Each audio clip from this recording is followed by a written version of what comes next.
Oh iya. Oh, sorry, gue nggak bisa diajak gini, biasanya mereka cium tangan. Oh, Ya, sombong. Ampun bosku.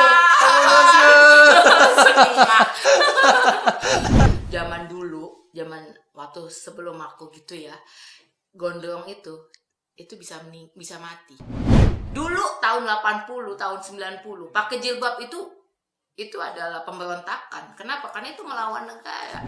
Ini kita beneran kayak lagi main werewolf gitu, dalam dunia nyata gitu. Main tunjuk-tunjukkan, terus saya kita lincing bareng, kita persekusi bareng, tapi lewat sosial media gitu.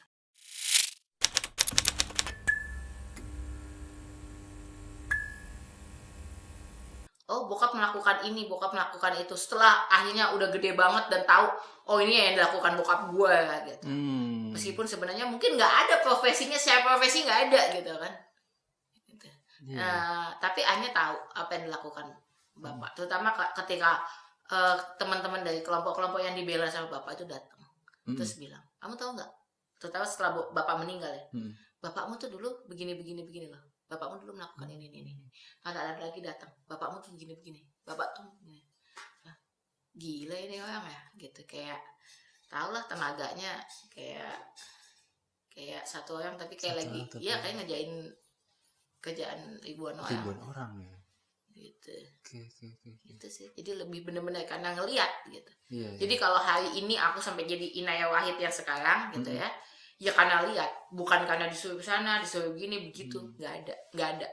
Oke, artinya kalau bisa saya boleh menyimpulkan, Bapak itu lebih membebaskan untuk Mbak Inaya mengambil hal yang menurut Mbak Inaya itu sesuai sama Mbak. Iyalah, dari dulu. Makanya pertanyaan mau ngapain, gitu loh. Karena itu apa ya, wujud. Kamu nggak harus jadi gini jadi gitu, enggak. Kalau ada orang datang, Gus, kami pengen Inaya begini, ikut ini atau ikut itu atau melakukan itu, ya tanya sama orang lah, ngapain nanya sama saya gitu. Bapak selalu akan ngomong gitu, kan saya yang jalanin. Atau misalnya ketika rambut saya merah, semua orang pasti akan ingat episode, terutama gini, generasi milenial ke atas pasti ingat episode rambut saya pink tiba-tiba terus kemudian jadi di berita dimunculin bla bla bla bla gitu pada saat di istana gitu. Oh, kakak saya nomor 1 langsung tuh ya, Mbak Alisa langsung, Pak, rambutnya dicat warna pink gini. Udah ribet deh dia kan gitu. Sebagai anak yang bertanggung jawab gitu, anak pertama gitu, selalu bertanggung jawab gitu. Terus dia langsung ngadu. Terus bokap cuman yang kayak manggil, rambut kamu dicat. Iya. Kamu tahu tapi kan ya secara fikih itu gimana jatuhnya, hukumnya apa lah gini. Tahu? Kamu juga tahu kan ya, nanti kamu misalnya impactnya itu orang mungkin ngehujat atau apa. Yeah. Tahu? Terus kamu berani ngambil konsekuensinya. Terus jadi kamu siap nerima konsekuensinya? Siap. Terus dia bilang sama kakak saya, loh orang dia yang jalanin aja nggak apa-apa, kamu ngapain ribut? Udah selesai. Sesimpel itu, Mbak ya? Lo kan yang akan jalanin konsekuensinya aku. Lo aku aja siap nerima konsekuensinya, ngapain orang lain ribut? Okay. Kan kita sering kayak banget kayak gitu. Ya, aku mohon maaf, aku sekedar mengingatkan daripada nanti kamu masuk neraka ya. Kan gue yang masuk neraka. Kenapa lo yang ribut sih? Oke. Tapi kalau sejauh ini Mbak, sepak terjang Bapak sendiri yang Mbak Inaya ingat seperti itu. Apa? Seperti apa ya? Ya gitulah, Bapak itu kan base-nya adalah memerdekakan. Liberation itu. Bukan liberal. Okay. Tapi liberation gitu. Pembebasan itu, sense of pembebasan bahwa tiap orang ya berhak jadi dirinya dengan semua identitasnya gitu. Yeah. Emang siapa gue ngatur gitu. Nah, itu dan tiap orang punya kemerdekaan itu, tiap orang punya haknya, punya kewajibannya, udah itu aja. Udah dikasih sama Gusti Allah. Betul. Ya masa terus gue yang sok-sokan mau menuntut, lu nggak boleh lo. Sorry ya, nggak boleh lo kamu itu gondrong itu nggak pantas gitu. Jadi lekong nanti. Loh, nggak ada hubungannya. Nggak ada hubungannya. Menurut sejarah cowok-cowok rambutnya panjang banyak di berbagai kebudayaan, laki banget. Tapi buat dia. Mbak. Pas dulu dong. Oh iya. Sorry. sejejak gini biasanya mereka cium tangan. Ya, sombong. Ampun bosku. Senima. Oke. Aduh, beda lucu ya. Iya ya. Nah, artinya ya tadi itu ya, kita membebaskan hal yang Mbak Inaya pengen apa, oke lah, jalankanlah itu. Konsekuensi kembalilah ke Tapi Anda. gue mau ngingetin nih buat yang dengerin ya, buat yang nonton, terutama kalau generasi apa namanya milenial akhir dan ke bawah gitu ya, apa Betul, generasi Z dan segala macam. Nih, tak kasih tahu ya, zaman dulu, zaman waktu sebelum aku gitu ya, gondrong itu bisa mati. Literally nggak dibolehin sama negara. Dulu Indonesia pernah punya episode di mana orang-orang itu ditembak hanya karena rambutnya gondrong atau pakai tato. Cuman mau ngingetin aja. Kenapa? Itu artinya kebebasan kita hari ini itu tuh diperjuangin. Jadi nggak usah apa ya, istilahnya jangan kayak don't take it for granted, jangan disia-siain. Gitu. Hari ini Tora bisa gondrong, itu nggak segampang itu perjuangannya. Ada perjuangan. Ada orang-orang gondrong dulu yang memperjuangkan aku bisa seperti ini. Enggak cuma. Tuh nggak? Coba saya kayak. Narsis banget ya aku ya. Astagfirullah. Atau misalnya sesimpel pakai jilbab. Dulu tahun 80, tahun 90, pakai jilbab itu adalah pemberontakan. Kenapa? Karena itu melawan negara. Dulu sama negara nggak boleh gitu. Nah, bayangin gitu. Jadi kalau hari ini orang bisa bebas pakai jilbab, bahkan bebas kemudian menghakimi yang nggak pakai gitu misalnya. Curhat. Aku nggak ikut-ikutan Mbak. Aku nggak ikut-ikutan ya. Kamu nggak pakai jilbab juga. Kalau pakai jilbab bahaya. Nah itu apa namanya, itu ada perjuangan banyak orang di situ. Jadi jangan disia-siain. Jangan malah kemudian mau diganti sama sesuatu yang misalnya nggak pro pada keragaman itu, pada pembebasan itu. Iya, malah yang maunya, harus diatur, otoriter gitu kayak itu enggak, lu nggak ngerasain nggak enaknya zaman dulu itu. Iya. Hari ini kita bisa misalnya gitu teman-teman Gen Z gitu ya, misalnya nonton Bumi Manusia ya, terus sambil ngeliatin mukanya Iqbal atau ngeliatin mukanya Mawar Deyong dan yang kayak itu aja yang jadi fokus gitu. Dulu waktu itu kan based on bukunya Pramudia kan ya. Apa namanya? Dulu aku baca bukunya Pramudia tuh diem-diem. Jadi kasih sama bapak, ya diem-diem lah. Kan belum boleh. Iya. Kan waktu itu waktu zaman Orde Baru belum, nggak boleh ada kata Pramudia Anantatur aja nggak boleh. Gitu. Terus ketahuan lah baca di sekolah. Mbak Ina ya? Terus gurunya bilang, mana coba lihat itu bukunya. Udah panas dingin, udah keringat-keringat. Enggak bu, gitu. Terus ini bu, aku ngeluarin buku catatan matematika. Enggak bu, saya lagi baca ini. Aku tak umpetin gitu kan. Terus karena takut banget gitu. Terus tapi kemudian enggak bohong, ini bukan buku ini, kata dia gitu kan. Kayak dia nggak ada orang yang percaya bahwa gue serajin itu baca buku catatan matematika. Ini nggak mungkin lah, itu nggak make sense itu kan. Kita yang wahid gue rajin baca buku catatan, nggak mungkin lah. Nah terus akhirnya dipaksa, terus baru akhirnya itu kan waktu itu guru ekonomi, terus guru ekonomi ini ngomong sama guru bahasa Indonesia. Nah kan gue bahasa Indonesia aku tahu kan. Biasa jadi paham gitu kan. Betul. Terus dia panggil aku, kamu baca apaan? Terus aku tunjukin Bumi Manusia. Oh ya udah. Terus ya udah, gue yang belain. Enggak dia nggak baca itu, tadi baca buku catatan apalah gitu. Udah dia belain. Oke. Jadi kalau kalian hari ini senang-senang gitu ya, bisa bebas ngapain aja, percayalah itu bukan sesuatu yang muncul begitu aja. Bukan sesuatu yang mak mecutut gitu ya, mak betunduk nongol gitu, enggak gitu. Itu diperjuangin. Jadi jangan disia-siain. Jangan disia-siain tuh. Sampai berdarah-darah juga ya. Berdarah, karena literally berdarah mati. Betul sih.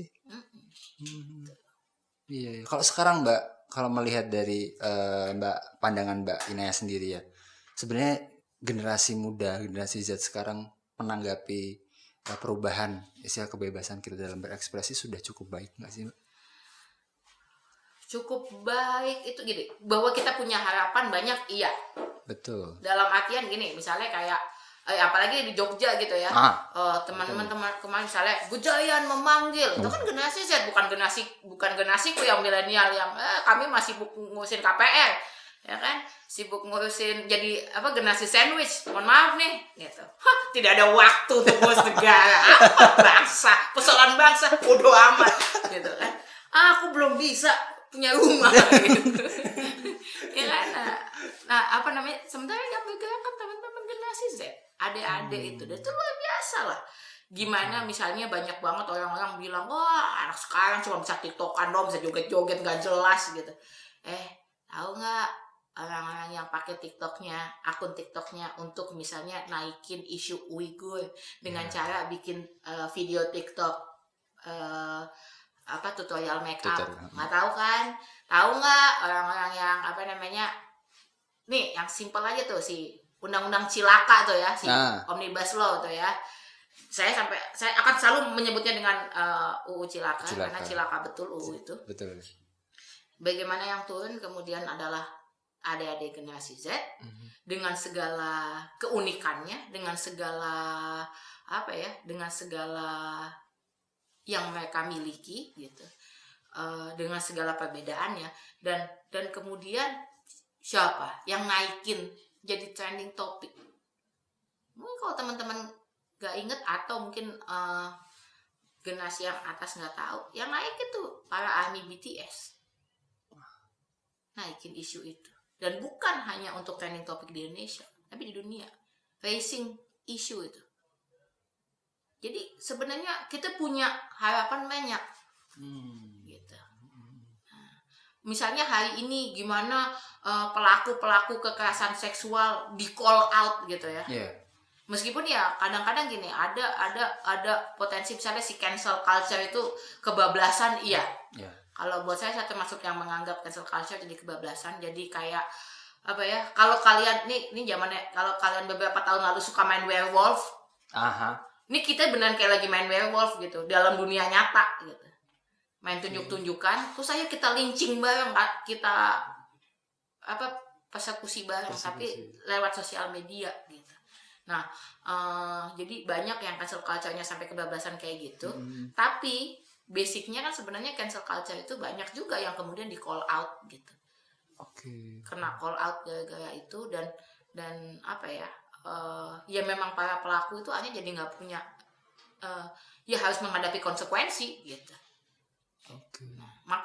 Bahkan saya sangat percaya hari ini bahwa RUU TPKS akhirnya jadi RUU TPKS gitu ya. Salah satunya juga karena itu, karena kekuatan teman-teman muda yang nggak pernah berhenti untuk kemudian tetap, ini udah berapa 10 tahun ya. 10 tahun sampai sekarang ya.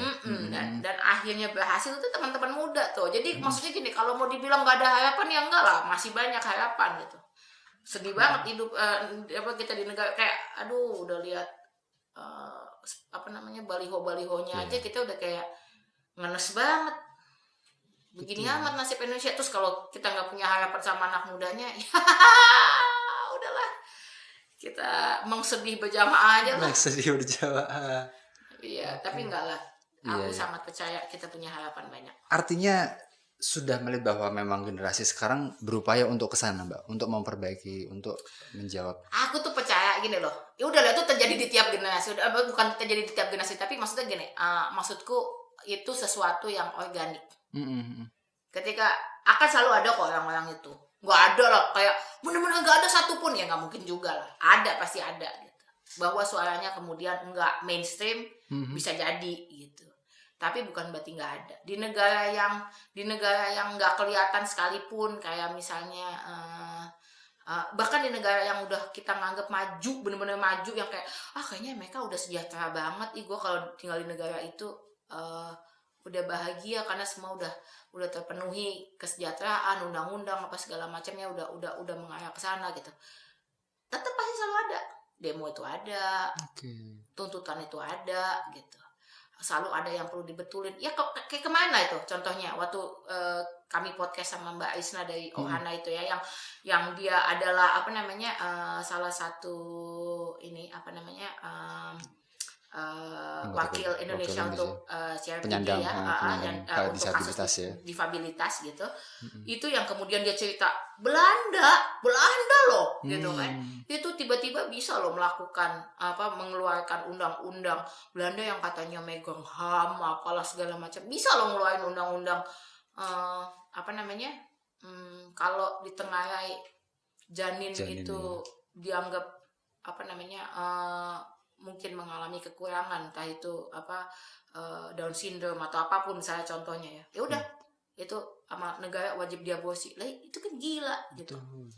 Nah itu aja Belanda yang kita semua selalu nganggap mereka mah keren banget, nggak taunya tetap kayak company ya kan. Makanya saya percaya janjian itu VOC nggak ya. VOC masih mendarah daging gitu. Udah nggak ada ya, nggak ada. Udah ganti perusahaan lain. Nah Mbak Inayah, sebenarnya Mbak Inayah dibentuk oleh Gus Dur gitu kan, dengan lingkungan yang banyak keberagaman di sana gitu kan. Sosok Mbak Inayah sendiri pengen dibawa seperti apa sih Mbak? Pengen dibawa seperti apa? Iya sih, itu sesuatu yang gini ya, susah banget jujur. Buat aku itu selalu jadi challenge untuk jadi otentik. Meskipun orang tuh akan selalu bilang perasaan dia yang paling kelakuannya paling nggak tertata, nggak terjaga ya kan gitu, kayak istilahnya lu nggak ada jaim-jaimnya gitu. Jadi terus tiba-tiba lu mau bilang bahwa aku tidak otentik, itu gimana gitu, kayak nggak masuk akal gitu. Lu yang udah paling nggak jaga apapun gitu. Tapi sejujurnya aku kadang ngerasa emang nggak otentik gitu, tetap selalu harus ada hal-hal yang aku jaga gitu. Nama baik keluarga gitu misalnya, sebagai seorang Nahdien gitu. Cucu pendiri cicit pendiri NU misalnya kayak gitu-gitu, atau putri presiden RI keempat kayak gitu-gitu, tetap ada tuntutan itu gitu ya. Harus baik-baik sama orang gitu. Kalau kita kayak seenaknya gitu ketemu orang terus misalnya aku temu Toya gitu di jalan gitu ya, terus kesal sama Toya, udah gebukin aja. Paling cuma bermasalah sama Toya doang gitu. Aku nggak bisa gitu. Sebagai anak presiden RI keempat nggak bisa melakukan itu. Habis itu aku dihujat Indonesia Raya gitu. Jadi tetap aja selalu ada kayak gitu. Ya ini lagi berusaha untuk selalu otentik, tapi ya sulit juga. Jadi kalau mau ditanya sebenarnya pengennya kayak apa? Ya pengennya seotentik mungkin gitu. Seotentik mungkin ya. Iya. Gus Dur itu kan otentik banget. Betul. Dan itu sulit banget. Ya lihat apa yang terjadi pada Gus Dur. Kekuasaannya nggak bisa di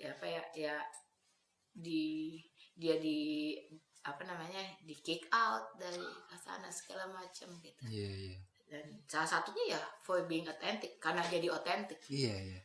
Tapi dia nggak kompromi. Betul. Kayak gitu kan. Tapi Bapak itu juga humoris ya, kalau misalkan sejauh ini. Aku sih ngerasa kalau manusia itu dia sense of wisdomnya udah tinggi gitu ya, akan lebih banyak ketawa, akan lebih banyak melihat hidup tuh kayak ngapain sih serius-serius amat, ntar juga mati. Itu jadi motoku tahun lalu ya, menemukan pencerahan itu, kayak ya udah sih ntar juga mati. Oke. Jadi kayak udahlah nggak usah serius-serius amat, hidup tidak seserius itu juga. Itu tidak seserius itu juga. Semua juga nggak bisa keluar dari sini hidup. Oke. Jadi ya udah. Tapi memang bawaan ya Mbak Inayah selucu ini gitu dari Bapak yang memang humoris seperti itu.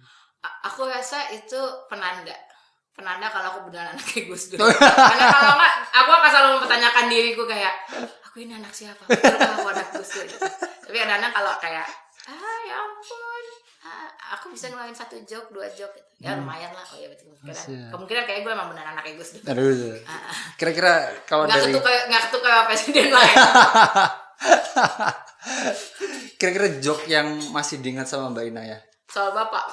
Banyak lah. Apa Mbak? Jadi kayak gini ya, dulu salah satu hobinya teman-temanku tuh kayak waktu kuliah gitu-gitu adalah eh, ini nanggap bapak stand up gitu. Oke. Jadi mereka itu beneran kayak gini, pokoknya kalau bapak lo ada di rumah, lo kasih tahu kita, karena kita harus datang ke rumah. Jadi ya udah gitu. Terus kayak bener-bener yang kayak misalnya bokap tiba-tiba datang siang, ya mereka akan beneran bolos, mendingan bolos sekolah terus datang ke rumah gitu ya. Terus ya udah nanggep bokap gitu kayak. Terus bokap kayak stand up, ya nggak stand up kayak dia duduk sit down comedy. Jadi ya udah terus dia ceritalah segala macam gitu. Terus apa namanya, terus mereka senang, mereka bahagia. Untuk apa kuliah? Karena bisa dapat makan gratis gitu kan ya, dan dapat tontonan gratis gitu. Jadi ya udah mereka happy gitu. Dan joke-nya kayak apa ya banyak ya, tapi yang paling ya mungkin ya itulah ya standar. Kemarin sempat jadi problem juga karena orang yang posting itu ya, buat saya itu tetap yang salah satu yang paling legenda. Iya, karena apa ya, tampolannya tuh kenceng banget gitu. Kalau ibarat ya, gimana dia bilang di Indonesia polisi jujur cuma ada 3. Udah itu aja. Itu tuh buat saya tuh udah tampolan kenceng banget gitu. Polisi Hugeng. Iya. Patung polisi. Patung Sama polisi. polisi tidur. Iya. Nggak usah ditangkap sayanya. Awalnya tangkap yang bikin joke. Saya tunjukin makamnya. Apa ya situ? Iya. Gitu. Atau ya kalau buat saya ya itu si joke yang kayak apa namanya, siapa yang paling dekat sama Tuhan, umat mana yang paling dekat sama Tuhan, kata orang Hindu ya kami lah. Gila, kami aja hubungannya udah kayak om sama ponakan, makanya nyebutnya om gitu kan. Terus kata yang Kristen, yang Katolik, ya kami lah, kalian cuma om sama ponakan, kami bapak sama anak ya, bapak kami di surga. Ya kayak Islam diem aja. Kok diem aja? Emang kamu nggak ngerasa paling deket? Iya udah mau deket, manggil aja pakai toa. Itu maksudnya itu buat aku tuh apa ya, tendangannya tuh kenceng banget gitu. Self buat itu nggak menghina. Kalau buat aku sih nggak menghina, tapi itu self reflective bahwa kayak gue siapa sih menganggap berani-beraninya gitu, ngerasa paling dekat sama Tuhan gitu, bahwa itu menganggap agama gue yang paling benar, ya wajib lah itu. Iya, kalau nggak paling benar ngapain gue pilih kan gitu. Masuk. Iya, cuman maksudnya menganggap bahwa kemudian gue yang paling benar dan gue berhak mengatakan itu ke semuanya gitu, yang enggak. Iya. Biarin aja itu urusan gue sama Tuhan aja. Gitu. Mbak Inaya, berarti kan ini sudah banyak lalang buana ya, artinya dengan pemikiran Bapak yang masih di bawah seperti itu. Ada nggak sih goals yang belum tercapai sejauh ini, dan mungkin apa sih goal yang pengen dicapai Mbak? Ya banyak lah, karena makin lama makin kesini ngerasa goals yang dulu bisa dicapai Bapak jadi kayak makin jauh. Apa itu Mbak? Ya tentu aja kayak masyarakat yang kemudian ya nggak tahu ya, kalau buat aku sendiri sih aku nggak ngerasa ini Indonesia yang sudah ada di Indonesia yang aku inginkan gitu. Dan aku nggak yakin juga ini yang diinginkan sama Bapak gitu. Ini bukan society yang kalau buat aku ideal. Ya oke lah, nggak mimpi apa yang ideal banget gitu ya, yang nggak ada lah, karena kesempurnaan hanya milik Allah kan gitu. Tapi ya at least nggak gini-gini amat gitu, nggak kemudian misalnya kita di persekusi by buzzer atau by society hanya karena menyatakan sebuah pendapat gitu. Enggak, dan bukan society di mana kita benar-benar kepecah kayak hari ini. Untungnya sih kalau dibilang benar-benar kepecah kayak misalnya kayak Amerika, alhamdulillah enggak ya, kita enggak kayak gitu. Dan insya Allah kita enggak akan kayak gitu. Ya berdoa jangan sampai ya. Gitu. Yang katanya negara demokrasi terbesar jadi patokan. Alah, apa buktinya ya dia yang paling yang paling dekat. Oke. Ya apa namanya ya masih jauh lah gitu. Dan sekarang makin ngerasa nggak tahu deh, politik yang transaksional lah. Betul. Gitu kan, sistem politik yang kemudian bikin kita yang kesannya kayaknya demokratis dan adil. Lah kan one man one vote kan, semua orang bisa milih yang calon yang dia mau. Emang gue bisa milih calon yang gue mau? Yakin? Apakah bukan gue memilih calon yang tersedia? Ada juga gue milih calon yang tersedia. Emang gue yang gue inginkan itu kan enggak. Ya, kayak gitu kan, jadi kesannya kayak apa ya, agak-agak manipulatif gitu, agak-agak penuh tipu daya gitu. Tampaknya oke gitu, itu semacam profil Tinder gitu. Tampaknya oke, tampaknya demokratis. Ternyata itu foto 20 tahun lalu gitu. Ternyata ada banyak filter gitu. Gitu sih. Jadi kalau ditanya goalnya apa, ya masih banyak. Mungkin salah satu yang paling dekat lah, artinya sudah mau mencapai nih dari Mbak Inaya sendiri, mungkin sama teman-teman atau Mbak Inaya sendiri. Pengennya sih kan ngomongnya kan kayak ini ya, kayak ya tentu saja kesejahteraan rakyat gitu ya, bahwa rakyat sudah mendapatkan keadilan, diperlakukan adil, ya kan, kesejahteraan sosial bagi seluruh rakyat Indonesia. Padahal dalam hati, wah minta banyak-banyak, gue cuma minta nggak dihujat aja udah. Gitu. Beneran, itu doang deh. Nggak dihakimi oleh netizen Indonesia Raya gitu, nggak muluk-muluk ya. Tapi memang sejauh ini suka kena hujat lah ya. Banget. Pilihan karena memilih untuk misalnya nggak pakai jilbab aja bisa udah ini. Saya nggak pakai jilbab juga nggak apa-apa. Ya, mau tahu hujat. Oke. Iya, menarik Mbak perbincangan kita 1 jam tadi ya, dan mungkin ini juga salah satu hal lah yang bisa membuka buat sobat suara juga, bagaimana Mbak Inayah punya pandangan seperti itu. Dan harapan kita juga dari perbincangan kita ada hal-hal yang bisa diambil lah, bisa dijadikan sebuah motivasi untuk perubahan, terutama bagi diri sendiri ya, generasi muda. Dan begitu ngobrol kita Mbak, sudah cukup menarik ini. Sudah cukup panjang, makin gak jelas. Nanti malah sampai malam dicari nanti sama redakturnya. Oke, begitu tadi ngobrol-ngobrol bareng Mbak Inayah Wahid. Dan akan kita ketemu lagi di podcast suara selanjutnya. Bye-bye. Assalamualaikum warahmatullahi wabarakatuh.